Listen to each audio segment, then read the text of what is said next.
ಧರ್ಮಸ್ಥಳದಲ್ಲಿ ಈ ಬಂಗ್ಲಗುಡ್ಡದಲ್ಲಿ ಶೋಧ ನಡೆಯುವಂತಹ ಸಂದರ್ಭದಲ್ಲಿ ಮತ್ತೊಂದು ಅಸ್ಥಿಪಂಜರ ಕೂಡ ಸಿಕ್ಕಿತ್ತು. ಅದರ ಗುರುತು ಈಗ ಪತ್ತೆಯಾಗಿದೆ.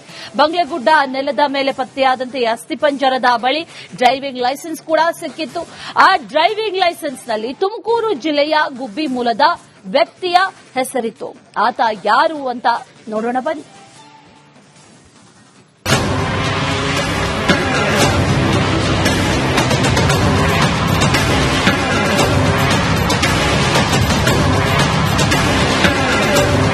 ಬಂಗ್ಲೆಗುಡ್ಡ ಶ್ರೀ ಕ್ಷೇತ್ರ ಧರ್ಮಸ್ಥಳದ ತಪ್ಪಲಿನಲ್ಲೇ ಇರೋ ಗುಡ್ಡ. ಮುಗಿಲೆತ್ತರದ ಮರಗಳಿರೋ ದಟ್ಟಾರಣ್ಯ. ಇಂಥ ಬಂಗ್ಲೆಗುಡ್ಡದಲ್ಲಿ ಎಸ್ಐಟಿ ಅಧಿಕಾರಿಗಳಿಗೆ ಬರೋಬ್ಬರಿ 8 ಅಸ್ಥಿಪಂಜರ ಸಿಕ್ಕಿದ್ವು. ಜೊತೆಗೆ ಡ್ರೈವಿಂಗ್ ಲೈಸೆನ್ಸ್ನಂತ ಡಾಕ್ಯುಮೆಂಟ್ಗಳು ಪತ್ತೆಯಾಗಿದ್ವು. ಇದೀಗ ಈ ಬುರುಡೆಗಳ ಗುರುತು ಪತ್ತೆಯಾಗಿದೆ.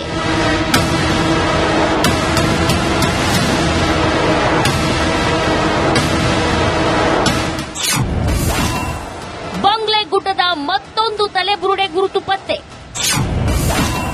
ತುಮಕೂರಿನ ಆದಿಶೇಷ ಕುಟುಂಬಸ್ಥರ ವಿಚಾರಣೆ. ಬಂಗ್ಲೆಗುಡ್ಡದಲ್ಲಿ 2ನೇ ಹಂತದ ಶೋಧ ಕಾರ್ಯ ವೇಳೆ ಡ್ರೈವಿಂಗ್ ಲೈಸೆನ್ಸ್ ಪತ್ತೆಯಾಗಿತ್ತು. ಇದರ ಮೂಲ ಪತ್ತೆ ಹಚ್ಚಿದ ಎಸ್ಐಟಿ ಅಧಿಕಾರಿಗಳಿಗೆ ಈ ಡ್ರೈವಿಂಗ್ ಲೈಸೆನ್ಸ್ ತುಮಕೂರು ಜಿಲ್ಲೆಯ ಗುಬ್ಬಿಯ ಆದಿಶೇಷ ನಾರಾಯಣರದ್ದು ಅನ್ನೋ ಸ್ಫೋಟಕ ವಿಷಯ ಗೊತ್ತಾಗಿದೆ. ಆದಿಶೇಷ ಕುಟುಂಬಸ್ಥರನ್ನ ಎಸ್ಐಟಿ ಅಧಿಕಾರಿಗಳು ವಿಚಾರಣೆ ಮಾಡಿದ್ದಾರೆ. ಎಸ್ಐಟಿಗೆ ಸಿಕ್ಕ ಡಿಎಲ್ ನನ್ನ ತಮ್ಮನದ್ದು. ತಂಗಿಯವ್ರಿಗೆ ಈಗ ಒಂದು 4 ದಿವಸದಲ್ಲಿ ಗುಬ್ಬಿ ಪೊಲೀಸಿಂದ ಫೋನ್ ಬಂದಿತ್ತಂತೆ. ಧರ್ಮಸ್ಥಳದಲ್ಲಿ ಈ ತರ ನಿಮ್ ತಮ್ಮ ಅವ್ರದ್ದು ಡಿಎಲ್ ಸಿಕ್ಕಿದೆ, ಫೋಟೋ ಕಳಿಸ್ತೀವಿ ಅಂತ ಮೊಬೈಲ್ಗೆ ಕಳಿಸಿದ್ರು. ನೋಡಿದ್ವಿ, ಅದು ನಮ್ ತಮ್ಮವ್ರದೇ ಆಗಿತ್ತದು. ನೋಡಿದಾಗ ನಮ್ ತಮ್ಮಂದೇ ಅದು ಡಿಎಲ್. 2013ರಲ್ಲಿ ನನ್ನ ತಮ್ಮ ನಾಪತ್ತೆಯಾಗಿದ್ದ. 2013 ಅಕ್ಟೋಬರ್ 2ನೇ ತಾರೀಕು ಬಂದು ನಮ್ಮ ಮನೆಗೆ ಬಂದು ಫ್ರೆಂಡ್ಸ್ ಎಲ್ಲ ಬಂದು ಊಟ ಮಾಡ್ಕೊಂಡು ಹೋಗಿದಷ್ಟೇ. ಆಮೇಲೆ ನೋಡಿಲ್ಲ. ನೀವು ಕಂಪ್ಲೇಂಟ್ ಕೊಟ್ಟದ್ದು ಅಂತದ್ದೇನಿಲ್ವಾ? ಅವನು ಯಾವಾಗ್ಲೂ ಹೋಗಿ ಬರ್ತಾ ಇದ್ನಲ್ಲ, ಹಂಗಾಗಿ ನಮ್ಮಪ್ಪ ಅವರು ಏನ್ ಬೇಡ ಬಿಡು ಕೊಡೋದು ಅಂತ ಕೊಟ್ಟಿರ್ಲಿಲ್ಲ. ನನ್ನ ತಮ್ಮನ ಡಿಎಲ್ ನೋಡಿ ನೋವಾಯಿತು. ನೋವಾಗುತ್ತೆ, ಮನ್ಸಿಗೆ ತುಂಬಾನೇ ನೋವಾಗುತ್ತೆ.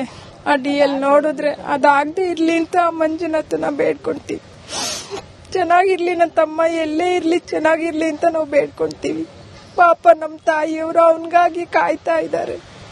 ಓಡಾಡಕ್ಕಾಗೋದಿಲ್ಲ, ಅವರು ವೀಸಿಂಗ್ ಪ್ರಾಬ್ಲಮ್ ಕಾಯ್ತಾ ಇದ್ದಾರೆ ಅವರು. ನನ್ನ ತಮ್ಮ ಆತ್ಮಹತ್ಯೆ ಮಾಡಿಕೊಳ್ಳೋನಲ್ಲ. ಯಾವ ಸಾಲದ್ದು ತೊಂದರೆ ಇಲ್ಲ ಸರ್. ಎಲ್ಲ ಅವನು ಸಾಲ ಇಲ್ದಂಗೆ ಅವನ ಜವಾಬ್ದಾರಿ ಮಾಡ್ತಿದ್ದು. ಆತ್ಮಹತ್ಯೆ ಅಂತ ಮಾಡಿಕೊಳ್ಳುವ ವ್ಯಕ್ತಿ ಅಲ್ವಾ? ಹೇಗೆ? ಇಲ್ಲ ಸರ್, ಖಂಡಿತ ಇಲ್ಲ ಸರ್. ಆತ್ಮಹತ್ಯೆ ಮಾಡ್ಕೊಳ್ಳೋ ಹುಡುಗನೇ ಅಲ್ಲ ಅವನು. ಅವನೇನೇ ಕಷ್ಟ ಬಂದ್ರು ದುಡ್ದು ನಮ್ಮನ್ನ ಮಾಡ್ದವನು. ಅಯ್ಯಪ್ಪನ ಪುತ್ರನಿಂದ ಮಾಹಿತಿ ಕಲೆ. ಇನ್ನು ಇದೇ ಬಂಗ್ಲೆಗುಡ್ಡದಲ್ಲಿ ಮತ್ತೊಂದು ಐಡಿ ಕಾರ್ಡ್ ಪತ್ತೆಯಾಗಿತ್ತು. ಅದು ಕೊಡಗಿನ 71 ವರ್ಷದ ಅಯ್ಯಪ್ಪ ಎಂಬುವರ ಐಡಿ ಕಾರ್ಡ್ ಅನ್ನೋದು ಬಯಲಾಗಿತ್ತು. ಸದ್ಯ ಎಸ್ಐಟಿ ಅಧಿಕಾರಿಗಳು ಸತತ 3 ದಿನಗಳಿಂದ ಅಯ್ಯಪ್ಪ ಪುತ್ರ ಜೀವನ್ ವಿಚಾರಣೆ ಮಾಡುತ್ತಿದ್ದಾರೆ. ಬಂಗ್ಲೆಗುಡ್ಡದಲ್ಲಿ ಒಟ್ಟು 8 ಅಸ್ಥಿಪಂಜರ ಪತ್ತೆಯಾಗಿದೆ. 2 ಅಸ್ಥಿಪಂಜರಗಳ ಗುರುತು ಸಿಕ್ಕಿದೆ.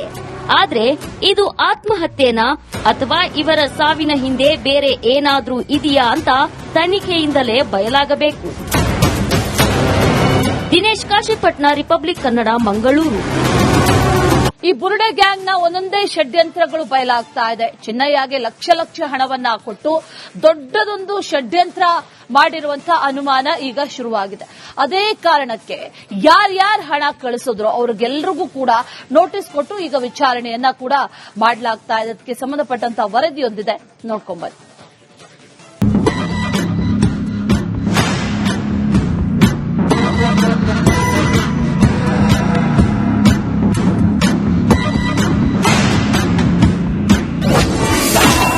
ಬುರುಡೆ ಗ್ಯಾಂಗ್ ಬಂಡವಾಳ ಬಯಲು.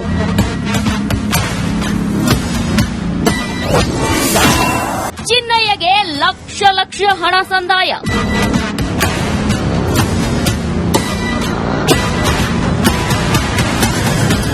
ಧರ್ಮಸ್ಥಳ ಪ್ರಕರಣದ ತನಿಖೆ ನಿರ್ಣಾಯಕ ಹಂತ ತಲುಪಿದೆ. ದೂರುದಾರ ಚಿನ್ನಯ್ಯನನ್ನು ಬಂಧಿಸಿದ ಅಧಿಕಾರಿಗಳು ಆತನನ್ನ ತೀವ್ರ ವಿಚಾರಣೆಗೆ ಒಳಪಡಿಸಿದ್ರು. ಇದೇ ವೇಳೆ ಚಿನ್ನಯ್ಯ ತಪ್ಪೊಪ್ಪಿಕೊಂಡಿದ್ದಾನೆ ಎನ್ನಲಾಗ್ತಿದೆ. ಚಿನ್ನಯ್ಯ ಒಬ್ಬನೇ ಅಲ್ಲ, ಈ ಪ್ರಕರಣದ ಹಿಂದೆ ಕಾಣದ ಕೈಗಳು ಕೆಲಸ ಮಾಡಿದೆ ಎನ್ನಲಾಗ್ತಿದ್ದು, ಚಿನ್ನಯ್ಯನಿಗೆ ಫಂಡಿಂಗ್ ಆಗಿರೋ ಬಗ್ಗೆ ಎಸ್ಐಟಿ ತನಿಖೆ ಮಾಡಿದೆ.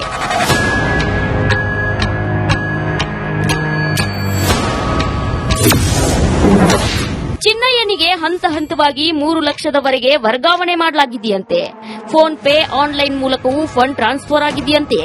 ಮಹೇಶ್ ಶೆಟ್ಟಿ ತಿಮರೋಡಿ ಪತ್ನಿಯು ಸುಮಾರು 10 ರಿಂದ 20 ಸಾವಿರದವರೆಗೆ ಹಣ ವರ್ಗಾವಣೆ ಮಾಡಿದ್ದಾರಂತೆ. ಗಿರೀಶ್ ಮಟ್ಟಣ್ಣನವರು ಕೂಡ ಹಣ ಕೊಟ್ಟಿರೋದು ಪತ್ತೆಯಾಗಿದೆ. ಒಟ್ಟು 10 ಜನರು ಫೋನ್ ಪೇ ಮೂಲಕ ಹಣ ಕಳುಹಿಸಿದ್ದಾರಂತೆ.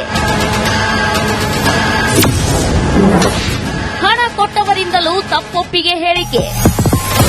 ಚಿನ್ನಯ್ಯ ಪತ್ನಿ ಅಕೌಂಟ್ಗೆ ತಿಮರೋಡಿ ಪತ್ನಿ ಹಾಗೂ ಇತರರು ಹಣ ವರ್ಗಾವಣೆ ಮಾಡಿದ್ರು. ಚಿನ್ನಯ್ಯ ಹೆಂಡತಿ ಕಷ್ಟ ಹೇಳಿಕೊಂಡಿದ್ದಕ್ಕೆ ಹಣ ವರ್ಗಾವಣೆ ಮಾಡಿದ್ದೇವೆ, ಮಾನವೀಯತೆ ದೃಷ್ಟಿಯಿಂದ ಹಣ ಹಾಕಿದ್ದೇವೆ ಅಂತ ತಿಮರೋಡಿ ಗ್ಯಾಂಗ್ ಒಪ್ಪಿಕೊಂಡಿದೆ.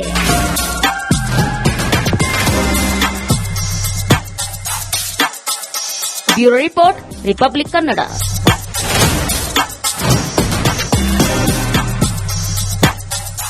ಈ ಬುರುಡೆ ಗ್ಯಾಂಗ್ನ ಒಂದೊಂದೇ ಷಡ್ಯಂತ್ರಗಳು ಬಯಲಾಗ್ತಾ ಇದೆ. ಚಿನ್ನಯ್ಯಗೆ ಲಕ್ಷ ಲಕ್ಷ ಹಣವನ್ನ ಕೊಟ್ಟು ದೊಡ್ಡದೊಂದು ಷಡ್ಯಂತ್ರ ಮಾಡಿರುವಂತಹ ಅನುಮಾನ ಈಗ ಶುರುವಾಗಿದೆ.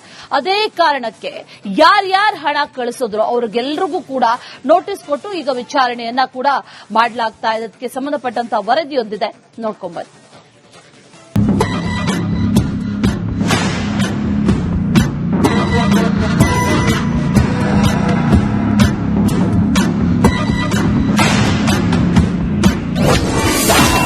ಬುರುಡೆ ಗ್ಯಾಂಗ್ ಬಂಡವಾಳ ಬಯಲು.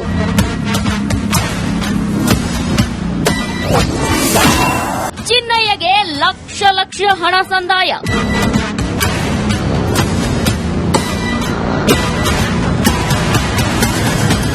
ಧರ್ಮಸ್ಥಳ ಪ್ರಕರಣದ ತನಿಖೆ ನಿರ್ಣಾಯಕ ಹಂತ ತಲುಪಿದೆ. ದೂರುದಾರ ಚಿನ್ನಯ್ಯನನ್ನು ಬಂಧಿಸಿದ ಅಧಿಕಾರಿಗಳು ಆತನನ್ನ ತೀವ್ರ ವಿಚಾರಣೆಗೆ ಒಳಪಡಿಸಿದ್ರು. ಇದೇ ವೇಳೆ ಚಿನ್ನಯ್ಯ ತಪ್ಪೊಪ್ಪಿಕೊಂಡಿದ್ದಾನೆ ಎನ್ನಲಾಗ್ತಿದೆ. ಚಿನ್ನಯ್ಯ ಒಬ್ಬನೇ ಅಲ್ಲ, ಈ ಪ್ರಕರಣದ ಹಿಂದೆ ಕಾಣದ ಕೈಗಳು ಕೆಲಸ ಮಾಡಿದೆ ಎನ್ನಲಾಗ್ತಿದ್ದು, ಚಿನ್ನಯ್ಯನಿಗೆ ಫಂಡಿಂಗ್ ಆಗಿರೋ ಬಗ್ಗೆ ಎಸ್ಐಟಿ ತನಿಖೆ ಮಾಡಿದೆ.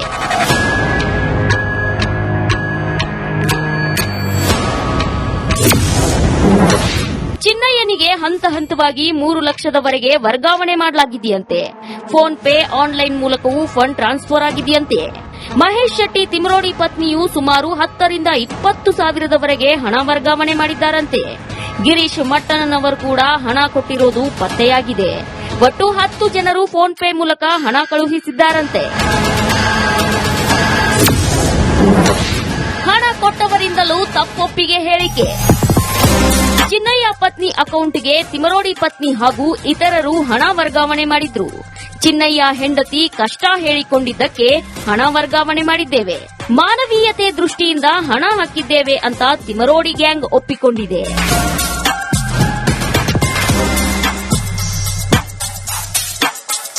Bureau report, Republic Kannada.